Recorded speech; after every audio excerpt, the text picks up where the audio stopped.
Battlefield 6 is about to blow up your PC as DICE has dropped Season 1 and it's packed with fresh action that'll keep you glued to your screen. Welcome to GadInsider, your hub for the latest tech and gaming news. If you thought Battlefield FPS was already the best looking, smoothest FPS of the decade, get ready because things just got even crazier. The new map, Blackwell Fields, is set in a sprawling oil field full of pump jacks, silos, and radio towers. It's mostly flat, so don't expect epic sniper shots, but the scattered cover makes up for fast-paced, intense battles, perfect for players who love running and gunning. DICE is also adding a brand new game mode called Strike Point, which feels a lot like Call of Duty's Search and Destroy. 2 teams of 4 will fight to plant or defuse bombs, win by blowing up the site or taking out the other team. First to 6 points takes the match. It's tense, quick, and highly addictive.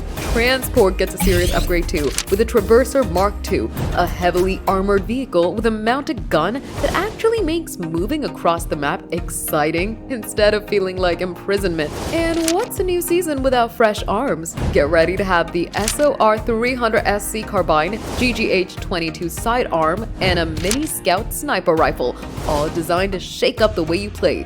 Battlefield 6 is really stepping up its game with this season, giving players new ways to dominate, destroy, and strategize. So squad up and get ready. Your Battlefield is set. Have you already played this season? Tell us in the comments. Give the video a thumbs up, subscribe to GadInsider, and don't forget to hit the bell icon so you never miss any tech updates.